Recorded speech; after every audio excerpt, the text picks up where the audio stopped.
So I am with Darren Lapomi. He is the, correct me if I'm wrong, chair of the Department of Chemical Engineering here at That's University of correct. Rochester. That's right. Okay.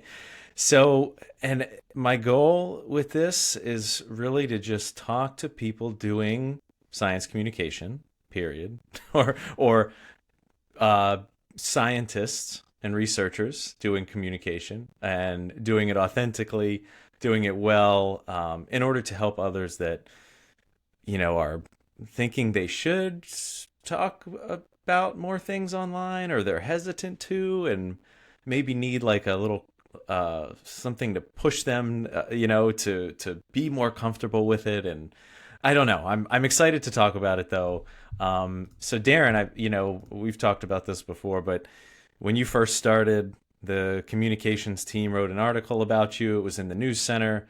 That's how I learned about your YouTube channel, because that was linked in there. And I remember clicking through and being like, oh wow, like I can't remember the language that was used in the article, but um I was thinking like, oh wow, they were right.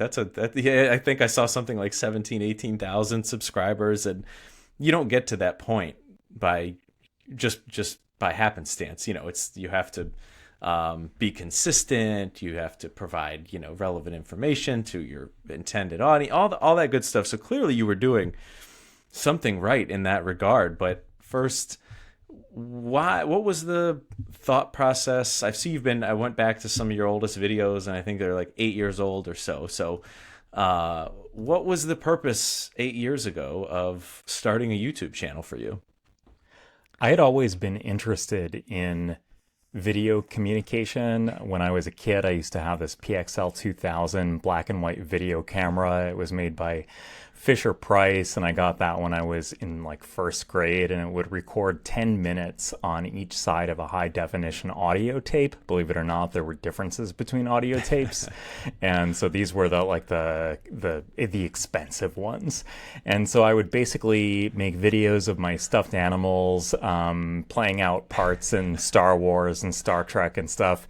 And I always really enjoyed the stage, I guess, and communicating with an audience. And when I started to apply for faculty positions, I needed to say something smart about my teaching approach. And there was a zeitgeist toward active learning methodologies, and in particular, ways of getting video into the hands of students before they show up to class, and then you use the class time as for homework and independent projects and stuff, a so-called flipped classroom approach. And so in 2017, I had already been teaching traditional lecture-based courses for 5 years. And so I thought, well, I've got this critical mass of stuff. I'm going to record it all. I'm going to take 1 year and record every single lecture. There are going to be like 75 of those. And then I'll use them in my courses going forward so that I can use the class time for a flipped classroom. And that was the genesis of the academic content on the channel. The other half of it is professional development content, and that arose from the fact that I was running the graduate student and postdoc scholarly and professional development talk series. We called them the grad talks. And when I couldn't find a speaker to give a particular topic, I would give the topic myself.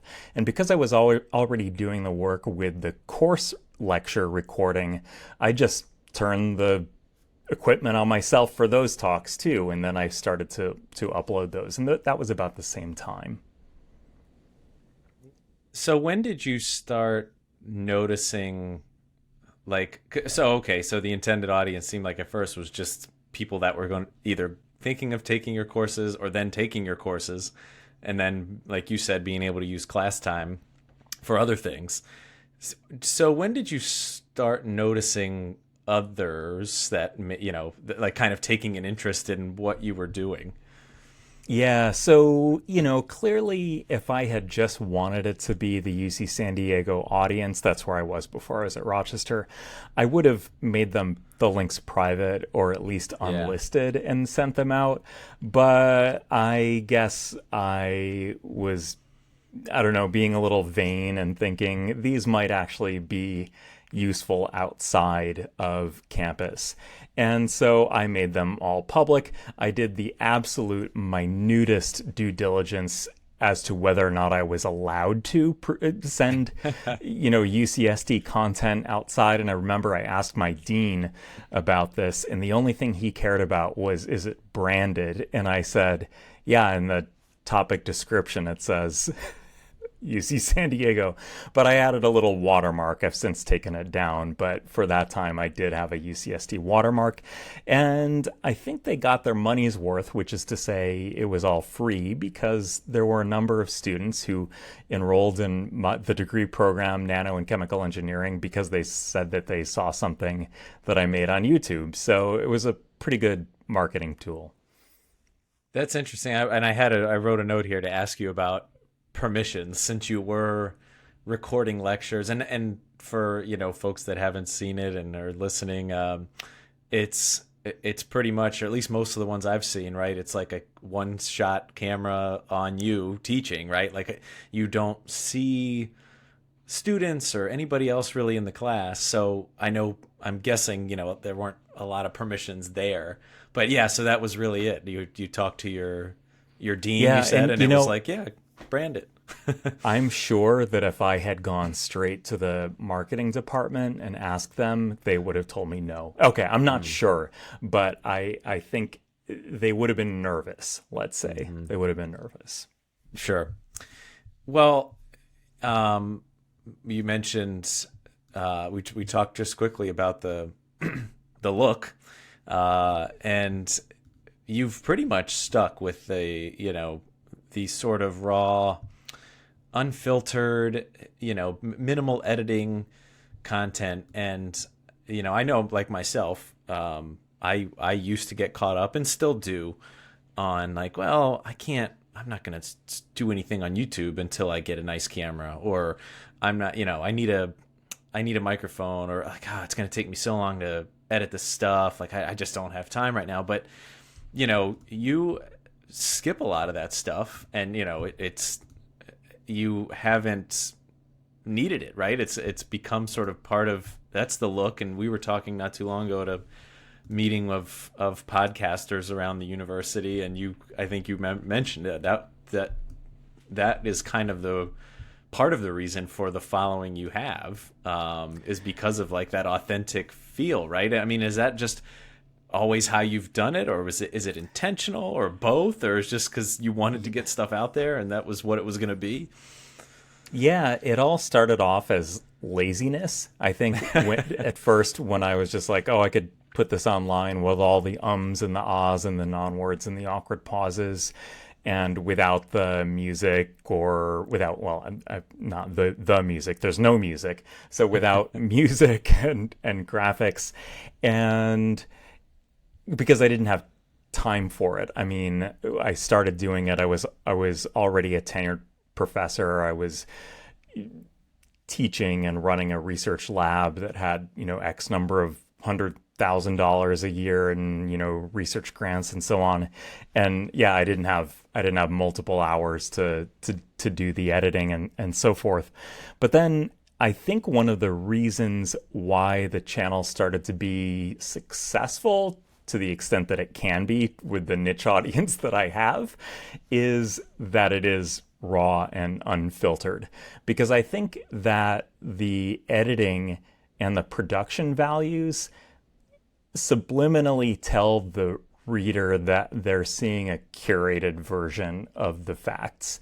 And if you don't have any of that, if you just turn the camera on and start talking, then you don't have that premonition in the back of your mind that, hey, this is the outward facing brand image that the organization wants to show you. No, it's not that. It's somebody, me in this case, who lives in this milieu, and I'm just going to start talking and telling you how it is.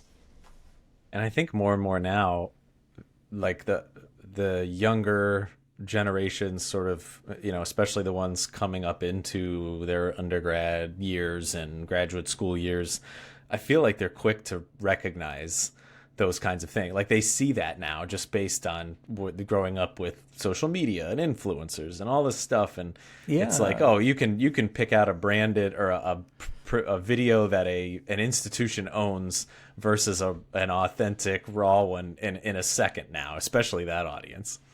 Yeah. If they are curating the image that well, they're probably also curating the facts. Whether they are or not, that might be the judgment. So how do you? And I think looking at your videos, a lot of the content themes that you talked about that were in place at the beginning are sort of still in place now. Seems like you're talking about a lot of the same things, but how do you come up with content to post now, and what seems to resonate the most these days? Coming up with ideas now is a bit more difficult than it used to be. I used to, well, one, because I've taken up a lot of the space. I saw on LinkedIn or X the other day that someone said if you can think of a topic about administering an academic research and teaching program, Darren Lapomi has covered it somewhere on his channel, and we're about 250 or so, almost 250 videos in at this point. And so I've trodden a lot of the ground already, which is one of the reasons why it's becoming more difficult. But when I was doing the seminar series for our student success office, the grad talks, that is, there was a deadline because I had to have it ready by the second Friday or every other Friday in a semester, or maybe I was teaching a course. So some of my best, more recent content, like best how I feel about it, was done during a course that I taught called Transfer Year Experience, which is tools for community college transfer students coming in as effective juniors in their four-year college experience. And so I had to focus, really think about my audience and what sorts of resources they would need coming in at specifically that level. Most of the other content that I'm producing, which is about scientific writing, how to give a talk, how to work with a difficult colleague in a lab, how to apply for a grant, the intended audience is either broad or focused, but within a broad range. This was an area where I really had to try to get into the mindset of a community college transfer student. Yeah, and as you were talking about that, I was thinking about like an interview I just did for our SMD podcast with. She had just defended her thesis for a PhD and now is going into a postdoc position. And she was, the sort of the theme of the interview was just the postdoc search process and how she went about it and what it was like. And I feel like, though, even if now that we've talked about that topic, I can't feel like I can't talk about that topic anymore because who knows what that process will look like a year from now, or even like, and I feel like I did have that conversation probably 2 years ago with somebody else who wasn't in this climate that we're in, we'll call it that, or, with everything going on in the scientific research medical world. So, even though you talk about a subject one time, that doesn't necessarily mean it won't be relevant again because times change. Sure, the context is always changing. Yeah. Yeah. And so I think that's one thing to keep in mind too. If you're think about, you don't have things to talk about. It's like, well, just because you've posted about it once or somebody else has posted about it too, that doesn't mean your story isn't unique enough, or your the way you went through a particular thing isn't worth telling. Right. And I generally shoot for 45 minutes on a topic or so, and that's completely arbitrary. That's just how long I can keep a certain level of energy up, at least how I perceive that I can. But it doesn't mean that you've exhausted scientific writing. I mean, I could talk Right. for 25 hours about how to write a paper. One in doing some trainings, and not necessarily formal trainings, but just talks with smaller groups of graduate students in the biomedical sciences, things that come up a lot are like just the worry about response from an audience, on especially on social media, which is fair, and just being in academia, or just maybe it's imposter syndrome. They feel like others out there will be able to prove them wrong. But do you feel like pressured in any way to, this goes into a few different questions. I guess first, do you ever worry about backlash from your audience? Is that something you think about before posting anything, especially today? I think I have to worry about backlash, but I'm surprised at how little backlash I have been the recipient of.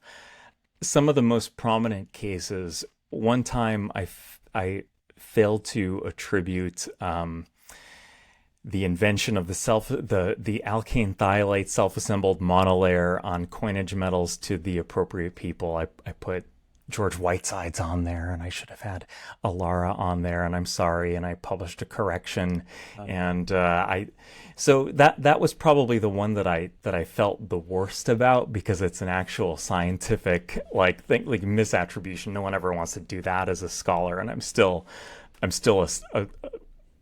scholar, such as my skills are in scholarship. There was some I received backlash one time for the treatment of one of my papers in the public press. So in the popular press, we had this glove that had sensors on it, and one of the applications that my student chose was it can take the finger spelling alphabet and put the letters up on a screen. Now it wasn't intended as an accessibility technology for the deaf community, and there were some, but I understand why. Like, what are these engineers who didn't have a deaf person on their team doing this thing for? And yeah, that was embarrassing, and I was short-sighted and so on to have this project go with me being unaware. And so we did publish a correction. At one point, The Atlantic magazine published a story on the whole thing, which was not why I wanted to be covered in The Atlantic, for the first time in my career, but that was some form of backlash, but it wasn't about my YouTube or podcast content. Mm-hmm. YouTube and podcast are kind of interchangeable to me. I take the best content from YouTube and put that on the podcast, but a lot of what I do has graphics and things, and it doesn't translate too well, but most of it does, and even if it has graphics, sometimes I put it on the podcast. So there have been some other cases. I think I was more likely to get backlash for little quips that I put on the platform formerly known as Twitter. There was one time, and mainly it's when you tweet something that has some negative slant, or something that's a little cynical, or if you're punching down. And I one time I kind of stupidly said something about it was what I thought clever, but a way that PIs often get emails from people that we can't possibly support in the lab. If we took everybody who applied to the lab, we'd have labs of 500 people, and there's just no resources. So I tweeted a quip about this boilerplate that I that I kind of write. I try to write a different email to everyone, but I can't really do that. And someone said it's very discouraging to see someone of your stature, be so heartless or something. And I felt really bad about that. So I deleted that tweet right away. And then one thing that I did more recently, this is probably like 3 years ago, which strikes me now as quite douchebaggy in retrospect, as people were posting these like career timelines, and originally the original intent was you're never too old to to learn, and at age 39 I did whatever, and I just did saw a bunch of these, so I just did mine, and people like, you're bragging and you're being such a bro, and humble bragging.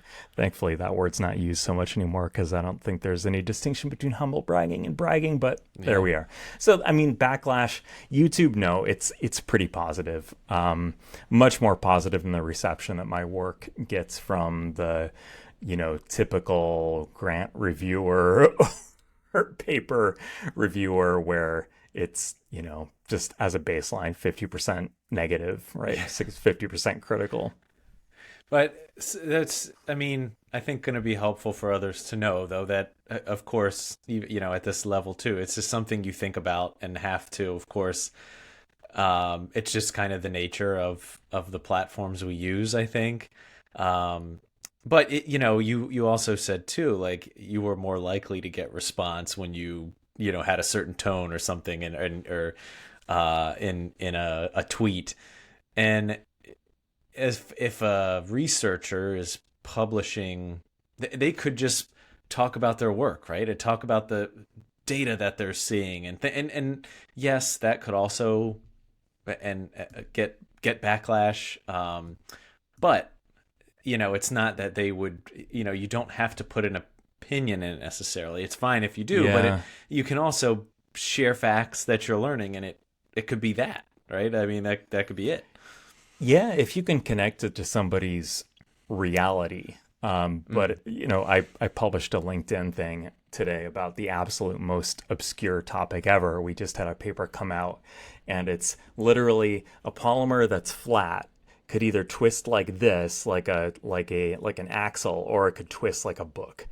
And most people who had not considered how dyes and semiconducting polymers like twist never would have thought of that in their life. They have no reason to know why it's important. I expect that LinkedIn post to get very little engagement. I feel like I have to do it because I'm proud of the paper, and you got to do it. And also some people are looking at that, like grant reviewers and so on. They're like, okay, Darren Lepomi's lab is still being productive, even though he's like a popularizer or whatever. And so there's still some scholarship happening there. There's still the chops are still working.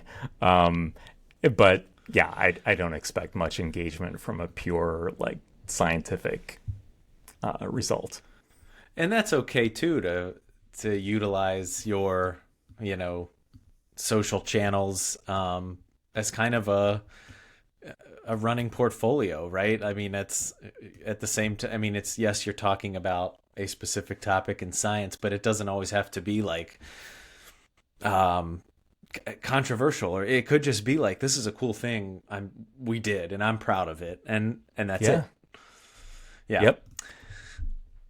So yeah, and actually, in places where I think there's, how do you get people?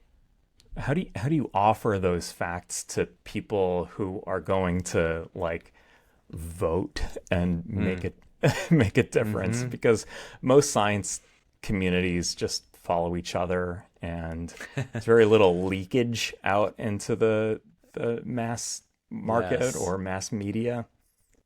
So like you said earlier, you kind of have to relate it back to, or make people care, make people feel something about it, if that's your goal, right? If to make a difference in that way. How do you, a lot of the time we also hear like, that just time is a factor, and creating content for LinkedIn or posting on X is just time consuming, and it is, especially when you start to think about all of the avenues: YouTube, LinkedIn, website, Yeah, especially whatever. now with the implosion of Twitter. Yes. We were all there 2 years ago, and now no one's there. Okay, No, some people are there, and but it's well, it's and engagement is going down like crazy, and that's a and whole it's other pay to play too. totally. But time comes up a lot. Like I don't have time to do these things, and yes, I mean, totally valid, especially if you're thinking about every place you could potentially publish. I always like tell folks, like, if you could just, first I guess you have to think about your goal, and do you want to just build your professional portfolio?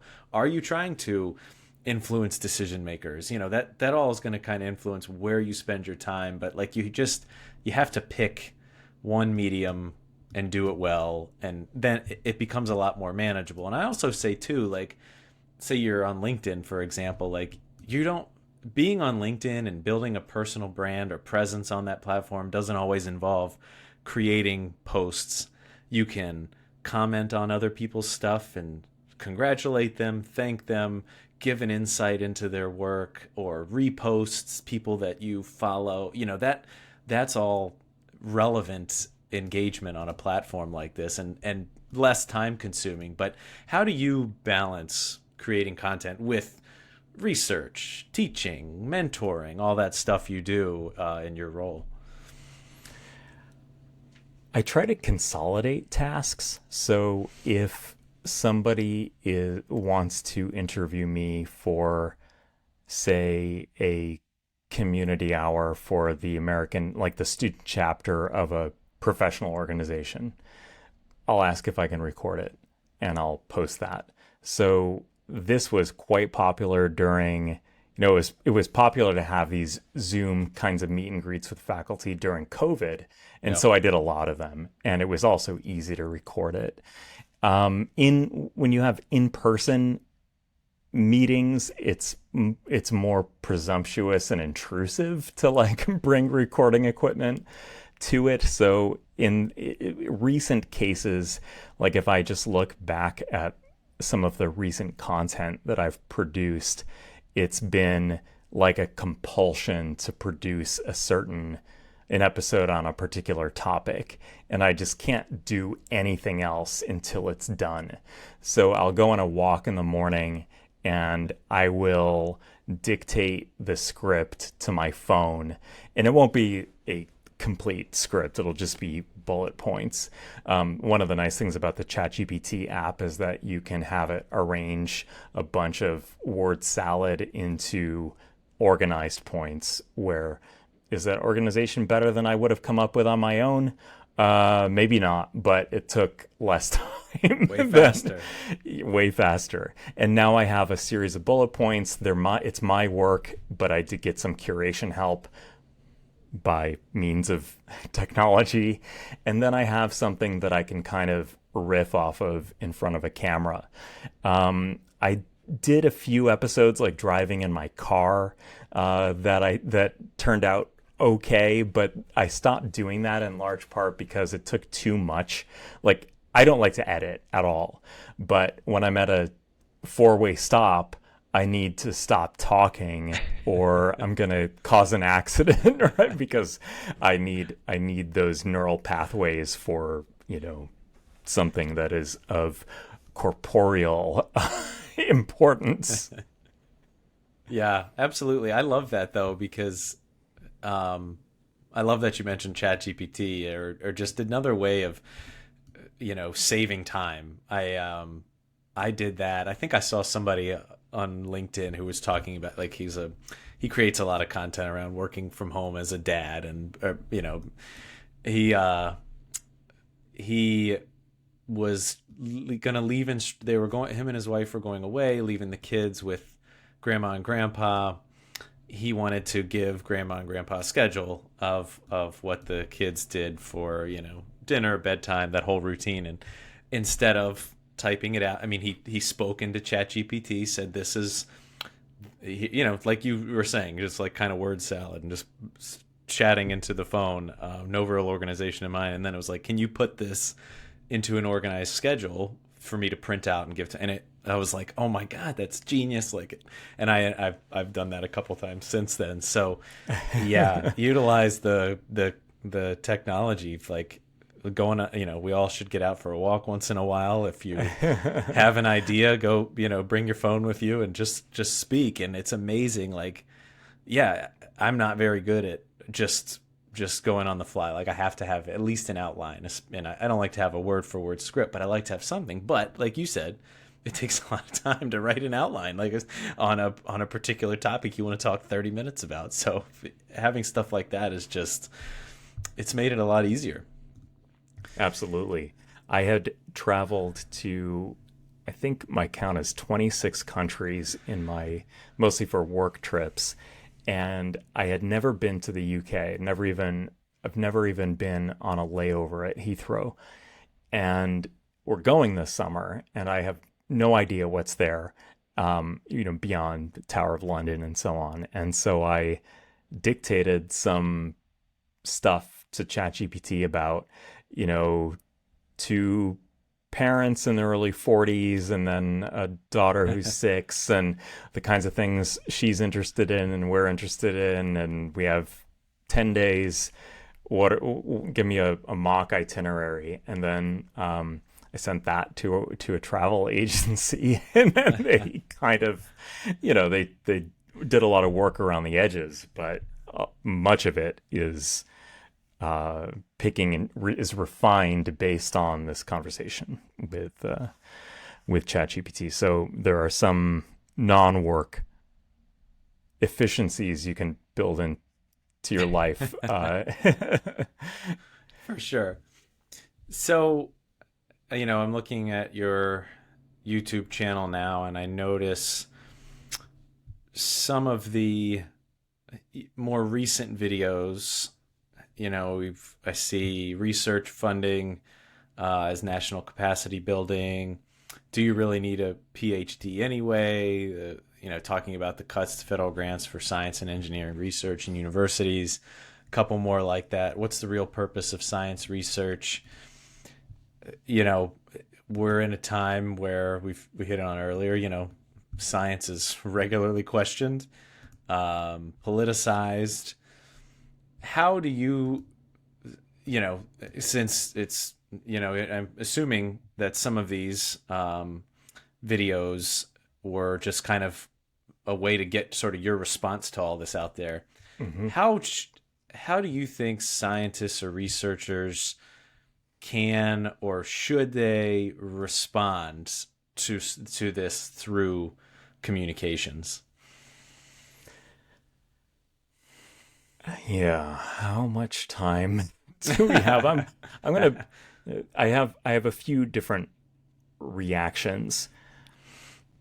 I struggled a little bit in the decision to start talking about current events. I am speaking not only as a principal investigator on federal grants, but also as the administrator of an academic department in a program that I really want to grow. I want us to get more grant funding and increase our research productivity. That's part of the reason why I was brought on board. And yeah, I don't want to jeopardize our our ability to garner federal grants. That said, federal grants are not the only way that a university grows in prestige and impact and effect on students and the world.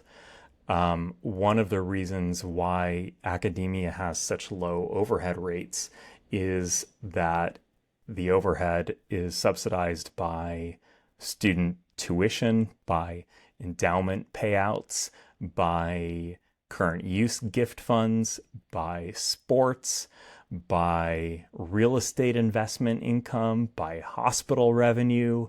And so if you look at University of Rochester, we have one pie for the academic portion, and it's, say, very roughly a quarter tuition dollars, grant dollars, gifts, and auxiliaries.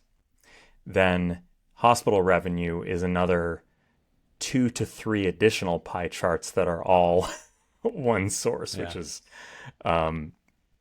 hospital services. We also have a ton of smart people on campus who really want to be trained in the form of undergraduates. And undergraduates are amazing researchers, especially at U of R, especially because we have relatively small classes and we can pretty much guarantee in chemical engineering that anyone who wants a research experience can have one. And they can't put as much time in as a graduate student or a postdoc, but they can really put in the time they can put in can be quite impactful. We are also running the risk under the old model, or the model that may survive the current administration. We don't quite know what the outcome is going to be. That we produce a lot of PhDs, and PhDs are also, it's also kind of hard to get a job as a PhD, especially on the biology and physics side of things, and any chemistry that is on the bio side of the continuum. And is this anyone's fault? I don't know. It's an artifact of the way the system has been built over the last 70 years, but it has produced this arms race. It's produced of education. A 5-year postdoc, is you need a 5-year postdoc in certain fields. And after a postdoc, you need to get a research scientist position because you're a postdoc so long they can't even call you a postdoc anymore legally. It's all this arms race of training and more training and more training and more training and low pay and low pay and low pay. So some of it is based on the expectation that PhD training pays you. It's cheap. It has a negative cost to the student, at least monetarily. I'm going to get some, speaking of blowback, there's going to be some blowback for that comment. And so if there were fewer, maybe they could actually get paid what they deserve, which is to be on the level of a doctor or lawyer, and not much less than the median doctor or lawyer to be a PhD scientist. So these are some reactions.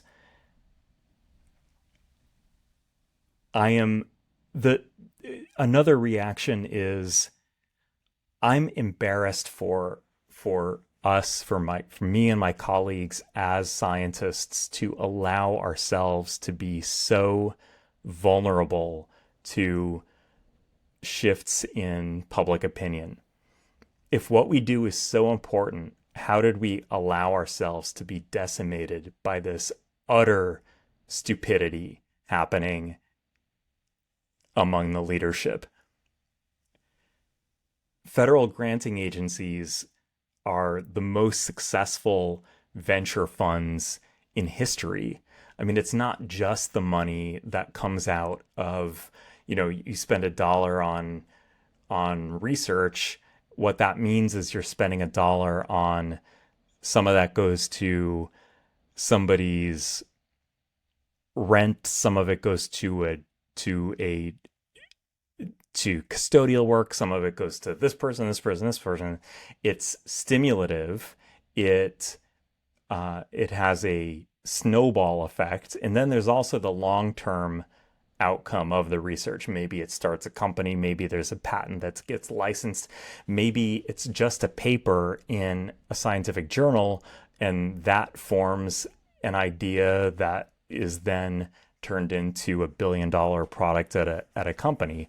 And it's pretty cheap. I mean, scientific research is, roughly 1/10 the size of the defense budget.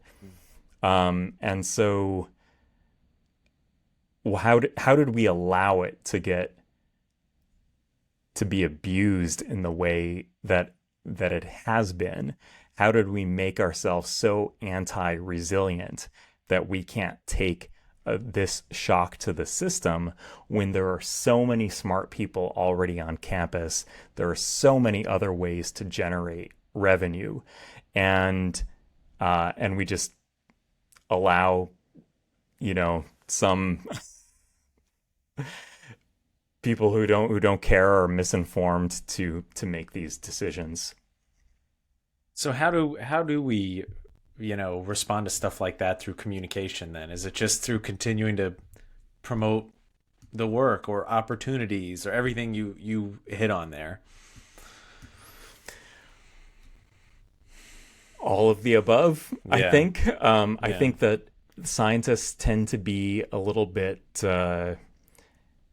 they're averse to public speaking. There has long been a deeply held value among scientists that being a popularizer is a bad thing, where you're not pure. Like, oh, Richard Dawkins hasn't published a real paper in 30 years. And his position for a while at Oxford was professor for the public understanding of science, which actually sounds ridiculously elitist. And part of that is our problem too. I've said some pretty ridiculously elitist things in this conversation, and sorry about that. But I think there's I think if certain groups say, well, if only there was a Joe Rogan of this in this area, then we would solve such and such a problem. If there was a publicly funded YouTuber, podcaster,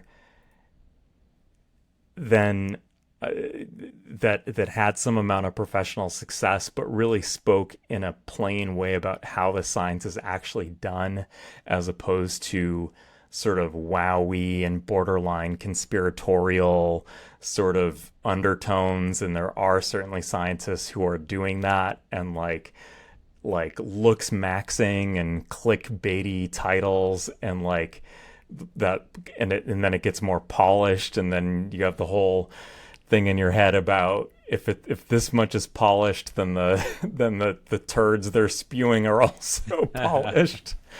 And so there are some folks like that in the the podcastosphere, so I don't know. I'm coming at this from a bit of a different angle, because I don't think the role that I'm playing is more like a Bob Hope entertaining the troops kind of thing.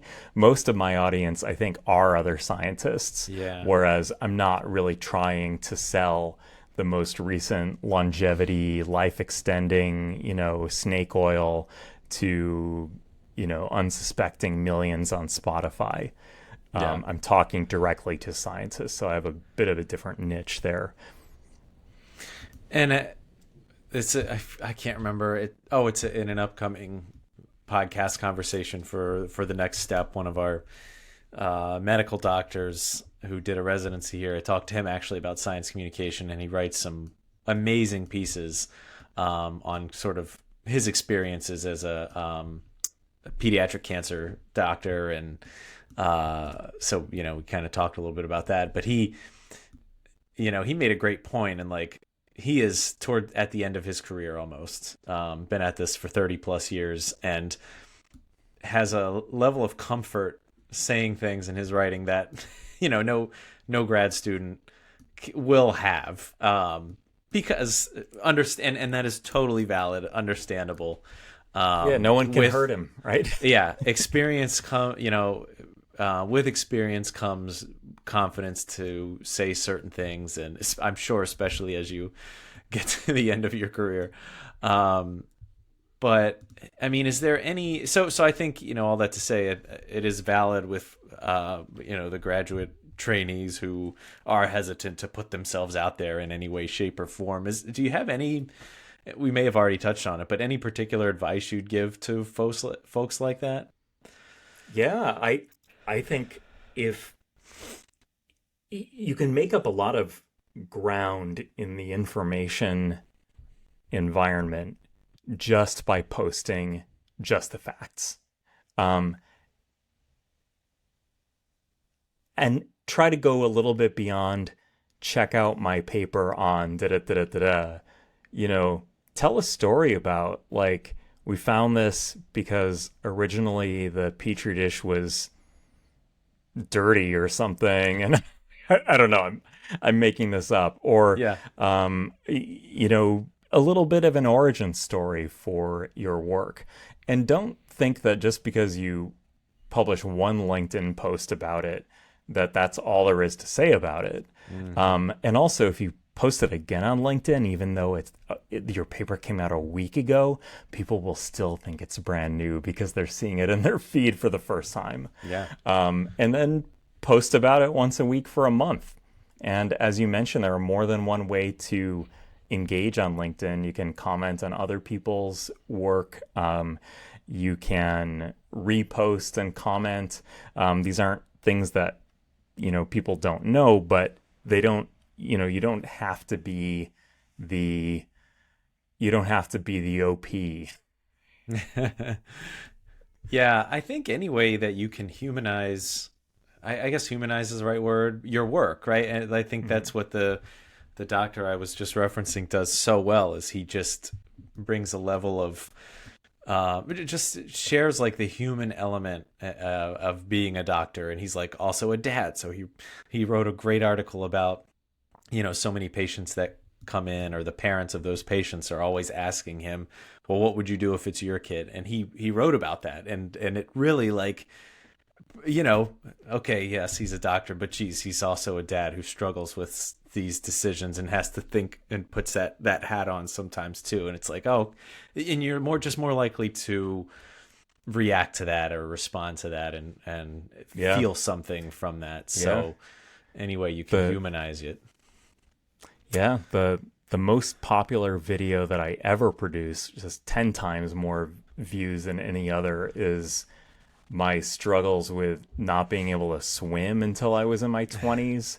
And I think that's the only video like it on the internet, where most videos about for people who are afraid of the water, they're like, you got to make this shape when you pull and the crawl, like, no, way upstream, pun intended, of that. Like, what? How do you become not afraid of drowning if you're ankle deep in like 6 inches of water, or in a puddle that's a max of 6 inches? Yeah, I don't know if you're familiar with I honestly forget his full name because I'm a new follower, but he goes by Dr. Knock online. There was a Stat News article about him. I can't remember if he wrote it or I think they just featured him. But he is I forget, he has a PhD in a biomedical science and started creating content around sort of debunking myths and combating misinformation, and he's done well. And he said in the article, though, like, despite all the science that he talks about, all the content he puts out, one of the things that he'll always remember is he was doing like an Instagram Q&A, a live Q&A at one point when those were popular. I think it was it was in the midst of COVID, and he was taking questions about vaccines and stuff. And then at the end of it, he said, all right, well, I got to sign off now. I got to go make my wife some dinner. I'll see you guys later. And somebody responded to that and was like, I wasn't sure whether or not to trust you before this, but for whatever reason, when you said you had to go make dinner for your wife, like, I instantly wanted to follow and trusted you. So it's like, it's amazing. And you don't get that with all the frilly music and no, you don't. The super nice fades and stuff. Oh, I hate to say it. I thought you were gonna say, that someone said something like sexist about like why are you cooking dinner or Oh, something. I wouldn't doubt that. And then you saw all the and then what was I even talking about for an hour? Yeah. Because there was this phenomenon recently, and I hate to put a timestamp on our conversation, but where Mark Rober, who's an amazing scientific popularizer on YouTube, had that competition between the the self-driving features of two different cars, and one of them was a Tesla, and saying that that cameras don't work as well as LiDAR and so on, and the Tesla didn't do as well. And there was this huge debate about whether or not he, was in the right mode and the proper controls and everything. And some of the criticism was scientifically motivated, but some of it was pure, like, the Musk fans or whatever, get. And it was interesting. You can't even with enormously popular platforms, there are always going to be people who are going to take issue with something you said or something you did, and some of that is very very tribal and inevitable. Yeah, And statistical. A whole other podcast for somebody else to discuss at another time is just the world of social media commenting and the zero regulation and the way people can say whatever they want without any repercussions whatsoever. But that's related to to backlash too. I mean, yes. I don't think that in science we're immune from it either. We often fall into camps, even when it comes to our pet theories and so on, that that maybe you should not be building your solar cells with the light absorbing part facing the bottom. Maybe you should be building it with the light absorbing part facing up. And there's a whole thing about that. And that sounds to me like the Dr. Seuss Butter Battle book. And that's another reason for people to get tribal and to have backlash, in a SciComm context. Well, Darren, I only have one other question for you. This has been great. Just want to know what's next for you and your podcast and your YouTube channel. Any particular plans, or is it just as stuff comes up that you want to talk about, you'll share it, or what's going on there? I'm writing a book which is analogous to. I'm working with a professional writer. The book is analogous to Kitchen Confidential by Anthony Bourdain, and the goal is to humanize the art of scientific research, okay, and to serve as a bit of a kind of policy manual on background for people that make decisions, to see how scientific progress actually gets made through the eyes of somebody who relatively recently went through the whole educational system, had some amount of success, such as it is in as a principal investigator on federal grants. And I have pretty high hopes for this project. It's a big financial investment on my part, and I'm trying to get some broad distributorship for it once it's ready, and that's what's next. I plan on discussing these themes more and more, the existential side of these themes more and more as I progress. That's exciting. And yeah, I think I see a lot now about like writing or like there's like a concept in content marketing called building in public, where basically, like, if you're writing a book, like share it like in public, and talk about it. So hope to see some of that content on your YouTube channel in the near future then. And would love to. Can't wait to see the book when it's ready.